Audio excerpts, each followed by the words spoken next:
আমাদের রোহিঙ্গা বিষয়ে আসলে একটা বাস্তববাদী প্র্যাগম্যাটিক কৌশলগত সিদ্ধান্তে যাওয়া দরকার। তা না হলে যদি আমরা লম্বা সময় তাদেরকে এখানে রাখি, এটা আমাদের জন্য ভূ রাজনীতির একটা হুমকি তৈরি করবে। তাহলে এই যে 13-14 লক্ষ রোহিঙ্গা আছেন, তাদেরকে কি আসলে পুরোপুরি আমরা বিভিন্ন দেশে পাঠাতে পারবো? সম্ভব কিনা আদৌ? কোনো সরকার নাই, এখানে মাইনরিটিদেরকে সকাল বিকাল যে কোনো জায়গায় হত্যা করা হচ্ছে। উনি নিজে অনেক মাইনরিটির সাথে কথা বলে আমাকে রেফার করছেন, বাংলাদেশের মাইনরিটি বিশেষ করে হিন্দুরা টর্চার্ড হবে, এটা তার রাজনীতির জন্য প্রয়োজন।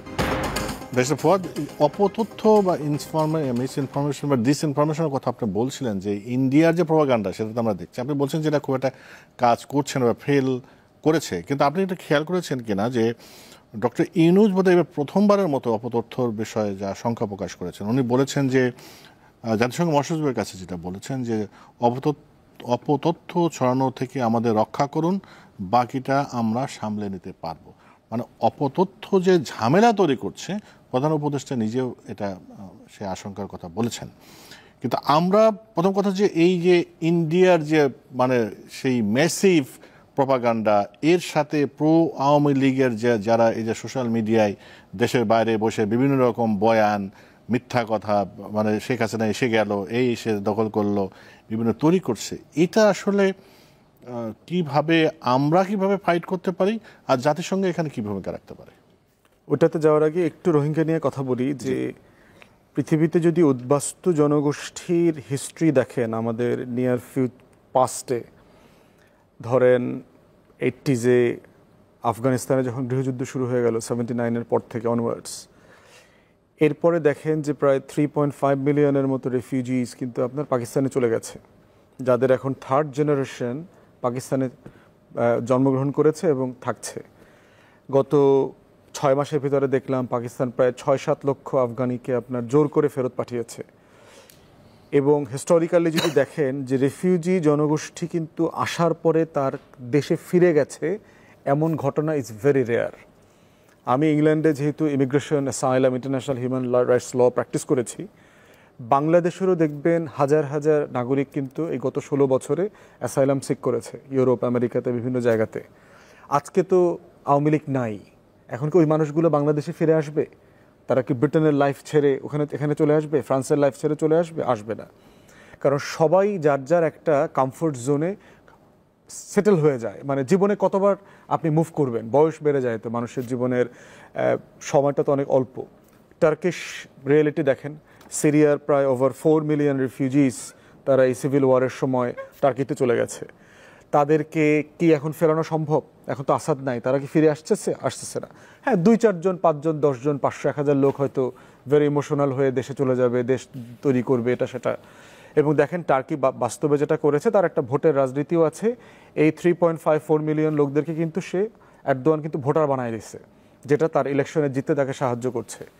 তো এইরকম যদি আপনি ইয়েমেনের সিভিল ওয়ার দেখেন, ফিলিস্তিন একটা বড় জায়গা, ফিলিস্তিনের এই বিশাল জনগোষ্ঠী আপনার মিশরে, লেবাননে, সিরিয়াতে, আরব আমিরাতে, বিভিন্ন দেশে আপনার ছড়িয়ে ছিটিয়ে আছে।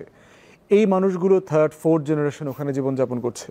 তারা কি কোনোদিন আবার গাজায়, পশ্চিম তীরে অথবা আল-কুদসে ফিরে আসবেন? সম্ভাবনা খুব কম আসলে। এই রিয়েলিটিগুলোকে নিয়ে আমাদের রোহিঙ্গা বিষয়ে আসলে একটা বাস্তববাদী প্র্যাগম্যাটিক কৌশলগত সিদ্ধান্তে যাওয়া দরকার। তা না হলে যদি আমরা লম্বা সময় তাদেরকে এখানে রাখি, এটা আমাদের জন্য ভূ রাজনীতির একটা হুমকি তৈরি করবে। তাহলে প্র্যাগম্যাটিক অপশন কি আছে আমাদের সামনে? আমাদের সামনে অপশন 3টা। মানে সবচেয়ে প্রত্যাশিত যেটা আমরা চাই সবাই, সেটা হচ্ছে তারা নিরাপদে আন্তর্জাতিক মানবাধিকার সংগঠনের তত্ত্বাবধানে তার দেশে ফিরে যাবে নাগরিক আকারে। মায়ানমার রাষ্ট্রকে বাধ্য করা হবে তাদেরকে নাগরিক হিসেবে স্বীকৃতি দিতে, এবং তার আরাকানে ফিরে যাবে। এটা হলো রিপ্যাট্রিয়েশনটা হচ্ছে মোস্ট সুইটেবল অপশন আর কি। দ্বিতীয়টা হচ্ছে যে আপনার রিসেটেলমেন্ট। দুনিয়াতে যেটা হয় যে বিভিন্ন গরিব দেশ থেকে অথবা যুদ্ধ বিগ্রহের দেশ থেকে, ইরাককে থেকে, আপনি সিরিয়া থেকে দেখেন আপনার 1.5 মিলিয়ন রিফিউজি নিয়েছে জার্মানি, একাই নিয়েছে। তারপরে হচ্ছে নরওয়ে নিয়েছে, নেদারল্যান্ডস নিয়েছে, প্রচুর রিফিউজি নিয়েছে ইরাক থেকে, আফগানিস্তান থেকে। শ্রীলঙ্কাতে যখন গৃহযুদ্ধ চলছিল, আপনার তামিলদের হাজার হাজার মানুষ যেভাবে ভারতের তামিলনাড়ুতে এসছে, ইউরোপ আমেরিকাতে তারা গেছে, হাজার হাজার নাগরিকরা পালিয়ে গেছে, অ্যাসাইলাম নিয়েছে। তো রিসেটেলমেন্ট একটা অপশন হতে পারে। কিন্তু বর্তমান যে সারা দুনিয়ার ভূ রাজনীতি, অর্থনীতির বাস্তবতা এবং ডান ঘরানার রাজনীতির যে উত্থান, ট্রাম্প মার্কা লোক অথবা ব্রেক্সিট হয়ে যাওয়া অথবা ভিক্টর অরবানের মতো লোক অথবা পুতিনের মতো লোক যারা রাইট উইং পলিটিক্স করে, এই ঘরানার রাজনীতি আবির্ভাবের কারণে যেটা হচ্ছে যে রিসেটেলমেন্টের যে একটা লিবারেল অ্যাপ্রোচ আছে অ্যাসাইলাম অথবা ইমিগ্রেন্টদেরকে নেয়ার, সেখানে ঘাটতি আছে। এর সাথে যোগ হয়েছে অর্থনৈতিক রিয়েলিটি।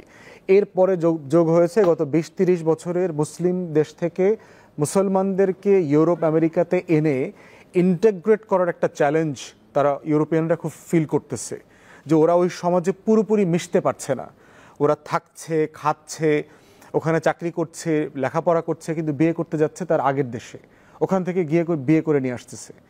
তো এই যে কালচারাল মানে কন্ট্রাডিকশনগুলো চলছে, এটার কারণেও কিন্তু রিফিউজিদেরকে নতুন করে নেয়া, রিসেটেল করা মুসলিম কান্ট্রিগুলো থেকে তাদের এখানে রিজার্ভেশন আছে। তারপরে কিন্তু কিছু সেটেলমেন্ট হয়েছে মালয়েশিয়াতে, ইন্দোনেশিয়াতে, সৌদি আরবে। আমাদের এই রোহিঙ্গা জনগোষ্ঠীর একটা বিশাল অংশ ওখানে গেছেন। তাহলে এই যে 13-14 লক্ষ রোহিঙ্গা আছেন, তাদেরকে কি আসলে পুরোপুরি আমরা বিভিন্ন দেশে পাঠাতে পারবো? সম্ভব কিনা আদৌ? এর বাইরে যেটা থার্ড অপশন, সেটা হচ্ছে রিহ্যাবিলিটেশন উইদিন আমার বাংলাদেশেই তাদেরকে নাগরিক আকারে অথবা রেসিডেন্ট আকারে টেম্পোরারি মেয়াদ থেকে শুরু করে গ্র্যাজুয়ালি তাকে সেটেল করে ফেলা। 20-22 কোটি মানুষের দেশে 13-14 লক্ষ 15 লক্ষ মানুষ আপনার একদিনে হাওয়া হয়ে যাবে, আপনি নোটিসই করতে পারবেন না এই মানুষগুলো কোথায় চলে গেছে। এটা হলো আমার ডেনসিটির ক্যাপাসিটি। আমার ডেনসিটি আমার জন্য যেভাবে একটা সংকট, আমার ঘনত্ব, ঠিক আমার ডেনসিটি একটা ক্যাপাসিটিও তৈরি করে যে আপনি অ্যাবজর্ব করে ফেলতে পারবেন খুব তাড়াতাড়ি। সেইটা করাটার আবার বিতর্ক আছে, যে রাষ্ট্র আকারে রাজনৈতিক দল, জনগোষ্ঠী, বিশেষ করে চট্টগ্রাম কক্সবাজারের জনগোষ্ঠী, স্থানীয় পেশাজীবীরা, স্থানীয় অর্থনীতি, তারা স্থানীয়ভাবে কী কী সংকট তৈরি করবে, রিহ্যাবিলিটেশনের যে ক্রাইসিসগুলো আছে সেগুলো নিয়ে লম্বা আলাপ তর্ক করতে হবে। কিন্তু এটাই হচ্ছে লং টার্মে, দীর্ঘমেয়াদে সবচেয়ে বাস্তববাদী সমস্যা, মানে সমাধান। যদি আপনি জনগোষ্ঠীকে ওখান থেকে তুলে নিয়ে আসতে পারবেন, এখানে বার্মা অ্যাক্ট আছে, এখানে চীন এবং আমেরিকার ভূ রাজনীতি আছে, এখানে চীনকে কন্টেইন করতে গিয়ে আপনার বে অফ বেঙ্গল এবং সাউথ চায়না সিতে অ্যাক্সেস রেস্ট্রিক্ট করবার চেষ্টা করছে আমেরিকানরা, প্যাসিফিকে এবং ইন্ডিয়ান ওশানে প্রো ইন্ডিয়া এবং প্রো আমেরিকার যে পলিটিক্স আছে, কোয়াডস আছে, এই সকল পলিটিক্স মিলায় আমরা ভিকটিম হওয়ার সম্ভাবনা আছে। অতএব সেই জনগোষ্ঠী কিভাবে আমরা হ্যান্ডল করব, এটার একটা প্র্যাগম্যাটিক সলিউশনে যাইতে হবে। রিপ্যাট্রিয়েশন মানে ইনক্রিজিংলি একটা রিমোট রিয়ালিটিতে পরিণত হচ্ছে, যেটা সম্ভাবনা খুব ক্ষীণ হয়ে যাচ্ছে। জি, যে 1-2 লাইনে যদি অপতথ্যর কথা বলছেন। অপতথ্যের ব্যাপারে প্রথম কথা হচ্ছে, সোশ্যাল মিডিয়ার জমানাতে আসলে অপতথ্য অথবা মিথ্যা তথ্য অথবা বানানো জিনিস টোটালি আপনি কন্ট্রোল কখনো করতে পারবেন না, নাম্বার 1। দ্বিতীয়ত হচ্ছে, এটার সমাধানের একটা বড় জায়গা হচ্ছে দেশের নাগরিকদেরকে ভিজিলেন্ট করা, শিক্ষিত করা। আইটি এবং ডিসইনফরমেশন, মিসইনফরমেশনকে সিলেবাসভুক্ত করে ফেলা দরকার প্রাইমারি স্কুল থেকে, এবং স্কুল, কলেজ, বিশ্ববিদ্যালয়ের ছেলে মেয়েদেরকে আপনার বাবা মার সাথে লেখাপড়া করানো, যে এইটা আসলে জিনিসটা কি, এটা দরকার। থার্ড হচ্ছে স্টেট এবং সোশ্যাল ক্যাম্পেইন দরকার, সামাজিক ক্যাম্পেইনের মধ্য দিয়ে এটা বোঝানো দরকার। ফোর্থ হচ্ছে এটাকে কন্টেইন করার স্টেটের মানে অফেন্সিভ ওয়ারফেয়ার খেলতে হবে, যে অনলাইনে যুদ্ধ করবার জন্য রাষ্ট্রের প্রচণ্ড প্রস্তুতি দরকার। এবং আমার কাছে মনে হয়েছে যে সরকার আগের থেকে অনেক বেশি এটা বুঝতেছে। তারা বিভিন্ন ট্রেনিং করা, ইয়াংদেরকে প্রমোট করা এবং বিভিন্ন ইন্টারন্যাশনাল এজেন্সি থেকে, কনসালটেন্টদের থেকে তারা জিনিসটাকে বোঝার চেষ্টা করা, এগুলো তারা করছে। প্রফেসর ইউনূসের পার্টিকুলার যে কমেন্টটা আপনি করেছেন, সেটা হচ্ছে ওটা যেটা আমি আমার বক্তব্যে গতকালকে বলেছি, যে ইন্ডিয়ান যে ডায়াসপোরা আছে, ইন্ডিয়ান যে লবি আছে, তারা ওয়েস্টার্ন প্রত্যেকটা ক্যাপিটালে হাইলি ইনফ্লুয়েন্সিয়াল লবি গ্রুপ তৈরি করে ফেলেছে। প্রথম দিকে দেখবেন যে গুতেরাস থেকে শুরু করে জাতিসংঘের মনোভাব কিন্তু অন্তর্বর্তীকালীন সরকারের প্রতি এত কমফোর্টেবল, এত ফ্রেন্ডলি ছিল না। এটার একটা বড় কারণ হচ্ছে তার টিমে ইন্ডিয়ান বেশ কয়েকজন বাংলাদেশ বিষয়ক অ্যাডভাইজার আছে, এবং যারা খুব ভালো মানুষ না, যাদের অ্যাডভাইস এবং তারা হাইলি লিঙ্কড বাংলাদেশের আওয়ামী ঘরানার লোকদের সাথে তারা কানেক্টেড, তাদের সাথে পার্সোনাল রিলেশনশিপ, বোঝাপড়ার সম্পর্ক আছে, লেনদেনের সম্পর্ক আছে। তো সেই জায়গাটাতেই আমার মনে হয় প্রফেসর ইউনূস সেক্রেটারি জেনারেল জাতিসংঘের ওনাকে বোঝানোর চেষ্টা করেছে, আপনি আপনার অংশ থেকে আমাদেরকে হেল্প করেন, বাকিটা আমাদের অংশ থেকে আমরা ডিল করব। যে অপতথ্য নিয়ে যদি আপনি বিশেষ করে ইন্ডিয়ান ডায়াসপোরা বা তাদের যে ভূমিকা, আমি তার আগে একটু গ্লোবাল পার্সপেক্টিভ যদি দেখি, আমরা এমন একটা পৃথিবীতে ঢুকে গেছি, পোস্ট ট্রুথ ওয়ার্ল্ড বলে না, এখন সত্য মিথ্যার ব্যারিয়ারটাই ভেঙে গেছে, কোনটা সত্য কোনটা মিথ্যা। প্রথম কথা হচ্ছে ফ্যাক্টের অবজেক্টিভ, ট্রুথ অবজেক্টিভ এটা বলা হয় সবসময়, কোনটা আসলে সত্য এটা বলা কঠিন। আপনি আমাকে এখন সত্য বের করা তো অনেক বড় ইনভেস্টমেন্ট না করলে সত্য বের করা যায় না। সত্য আসলে হয়তো কোনোদিনও হবে না, কিন্তু ফ্যাক্টস বের করা যায়। ফ্যাক্টস, কিন্তু ফ্যাক্টসও এখন আসলে পোস্ট ট্রুথ ওয়ার্ল্ডে এমন হয়ে গেল, এবং বিশেষ করে আমরা যখন ডিপ ফেকের যুগে প্রবেশ করেছি, আমাদের ভয়েস, আমাদের আপনি একটা ছবি দিয়ে মোবাইল অ্যাপে কাজ চালানোর মতো ভিডিও, কোনো একটা ভিডিওতে কেউ একজন আছে, আপনার একটা স্টিল ছবি দিয়ে ওই ভিডিওতে আপনি আছেন দেখিয়ে দেওয়া যায়। সো আমাদের মতো খুবই কম শিক্ষিত একটা সোসাইটিতে এর ইম্প্যাক্ট কী হতে পারে আমরা বুঝি। আচ্ছা, আমরা কম পড়াশোনা করেছি, আমরা এত সচেতন না। আমরা যদি একটু পেছনে যাই, হিলারি ক্লিন্টন ট্রাম্পের সাথে যে নির্বাচনে হারলেন, সেবার ডিসইনফরমেশনের জন্য রাশাকে সিরিয়াসলি অ্যাকিউজ করা হয়েছে এবং ট্রাম্পকে ইমপিচও করা হয়েছিল এই অভিযোগে, তাই না? আচ্ছা, রিসেন্ট উদাহরণে আসি। রোমানিয়ার ইলেকশনে কালিন জর্জেস্কো বলে এক ভদ্রলোক, আলট্রা রাইট এবং ভেরি প্রো পুতিন, আমি রাশা বলছি না, পুতিন, সে তো ফার্স্ট রাউন্ডে জিতে গিয়েছিল।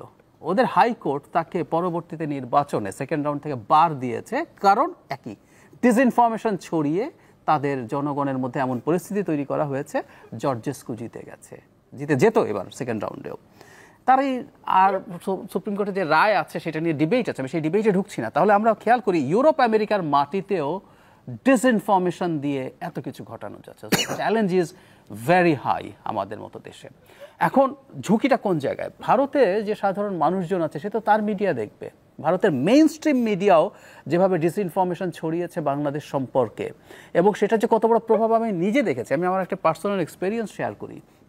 শেখ হাসিনা পতনের মাস দুয়েক পর দ্য গার্ডিয়ানের একজন জার্নালিস্ট বাংলাদেশে এসেছিলেন, ব্রিটিশ একজন হোয়াইট উইমেন। তো আমাকে একজন বলল, আপনার সাথে একটু বসবেন উনি, আপনি বাংলাদেশ সম্পর্কে একটু ওনাকে ব্রিফ করেন, যা যা হয়েছে, কীভাবে আপনার টেকটা আপনি একটু বলেন। So I had a very long meeting with her, প্রায় 1.5-2 ঘন্টা। তো উনি ওনার এক্সপিরিয়েন্স শেয়ার করছিলেন। শেখ হাসিনা তাকে ভিসা দেয়নি, উনি অনেক বছর আসতে চাইছিলেন, আসতে পারেনি। আসার আগ পর্যন্ত তিনি বাংলাদেশ সম্পর্কে যা জানলেন থ্রু ইন্ডিয়ান মিডিয়া, ওনার মনে হয়েছে বাংলাদেশে কোনো রকম কোনো গভর্নমেন্ট নাই, পুরোপুরি একটা স্টেটলেসনেস পরিস্থিতি আছে। উনি আসার পর শুধু ঢাকায় না, উনি আরও বেশ কিছু জায়গায় ঘুরে টুরে এসে বললো, আমি তারপর সাহস করে এসেছি, বাংলাদেশে কিছু বন্ধু ছিল তাদের কাছে। কিন্তু ওনার কাছে মেসেজ ছিল বাংলাদেশে শেখ হাসিনা যাওয়ার পর এটা একটা টোটাল অ্যানার্কি, কোনো সরকার নাই, এখানে মাইনরিটিদেরকে সকাল বিকাল যে কোনো জায়গায় হত্যা করা হচ্ছে। উনি নিজে অনেক মাইনরিটির সাথে কথা বলে আমাকে রেফার করছেন যে আমি এই কারণে আমি অনেকের সাথে কথা বললাম, আমি দেখলাম যে খুব মাইল্ড কিছু ইনসিকিউরিটির বোধ থাকবে, মেজরিটির ক্ষেত্রে তাদের মধ্যে এরকম কোনো প্রবলেম। তো তাহলে ডিসইনফরমেশন কতটা এফেক্টিভ আমি দূরে সরিয়ে রাখি। ভারতেরও যে সাধারণ নাগরিকরা আছেন তাদের সাথে তো আমরা যোগাযোগ চাই। আমরা এতদিন কি বলেছি, আমাদের জনগণের সাথে জনগণের সম্পর্ক হবে, জনগণ পরস্পর করবে। সো ওদের জনগণেরও তো একটা হেট্রেড তৈরি হওয়ার প্রবাবিলিটি আমাদের প্রতি আছে। এবং আমাদের সবচেয়ে বড় যে ঝুঁকি, ভারতে যেহেতু একটা হিন্দুত্ববাদী রাজনৈতিক দল ক্ষমতায় আছে, ওর রাজনীতির জন্য বাংলাদেশের মাইনরিটি, বিশেষ করে হিন্দুরা টর্চার্ড হবে, এটা তার রাজনীতির জন্য প্রয়োজন। সুতরাং হোক না হোক ও এই ন্যারেটিভ তৈরি করবে। এখন আমি আসলে জাতিসংঘ বা আর কে কত ফ্যাক্ট চেক কে কী করবে আমি না আসলে খুব আশাবাদী নই, কারণ এই জিনিসগুলো এত ওয়াইড স্কেলে হয়। আমার কাছে মনে হয় তারা তাদের কাজ করুক। আমি সবসময় একটা কথা বলেছি যে আমরা আমাদের জায়গা থেকে আমাদের ন্যারেটিভটা নিয়ে যাওয়া। আমি ফুয়াদ ভাইয়ের সাথে এইটা নিয়ে আলাপ করেছি, যেমন ধরুন আমরা ব্যক্তিগত পর্যায়ে আলাপ করেছি, এটা আমি একটু অন রেকর্ডই বলি। চিন্ময় ইস্যুর পর যখন অনেক ঘটনা ঘটছে, কেউ যদি বাংলাদেশে কি ঘটছে শুনতে চায়, এখন কিন্তু পড়ার যুগ না। আপনার সাথে আজকে শুরুর আগে এই আলাপটা হচ্ছিল, বাংলাদেশে কিছু ইংরেজি নিউজ আউটলেট আছে, তারপর আপনি সার্চ দেন কয়টা বাংলাদেশি আসে আর কয়টা ইন্ডিয়ান আসে। আর যদি আপনি কিছু শুনতে চান, আপনার ইন্ডিয়ান আউটলেট ছাড়া কোনো গতি নেই। আসলে আমরা এতটাই ইনকেপেবল, আমি কথাটা বলতে দ্বিধা করছি না। ভারতের সাথে আমরা নো ম্যাচ, ফুল স্টপ। ওর সাথে ফাইট করব আমরা। ভারতের সফট পাওয়ার ডায়াসপোরারা কোন জায়গায় গিয়ে পৌঁছেছে, তাদের মেইন স্ট্রিম গ্লোবাল যে মিডিয়াগুলোতে তাদের অবস্থানগুলো। সো এখন আমরা ফাইটটা অ্যাটলিস্ট শুরু করার চেষ্টা করতে পারি। আমাদের দেশ থেকে আমরা আমাদের ইংরেজিতে বলা লেখা এগুলো চালানো উইথ ডকুমেন্টস, এবং তাদের যে ইনফরমেশন আছে, তাদের যে ন্যারেটিভ আছে, সেটাকে ডিবাঙ্ক করার মাধ্যমে ভারতীয় জনগণের সাথে আমাদের আসা যাওয়া, আমাদের ওখানে যাওয়া দরকার, আসা দরকার। তারা এভাবেই আসলে এই জিনিসগুলো করা যেতে পারে, এবং এটা খুবই পেইনস্টেকিং কাজ, এবং ফাইটটা আনবিলিভেবল। ভারতের মতো একটা দেশের সরকার, ধরেন বিজেপি ক্ষমতায় নেই, কিন্তু বিজেপি তো একটা মারাত্মক সামাজিক শক্তি আরএসএস এর সূত্রে। সো ওর সাথে ফাইট কিন্তু আমাদের, এবং এটা বহু বছর। বিজেপি হতেই পারে আগামী নির্বাচনে ক্ষমতায় থাকবে না, কিন্তু 100 বছর হচ্ছে আরএসএস এর এই বছর, সেই সংগঠনটা থেকে যাবে। তারা সোসাইটিতে যেভাবে স্প্রেড করেছে, এটা ভবিষ্যতে এই ফাইটটা আমাদের করে যেতে হবে। It's a very tough fight.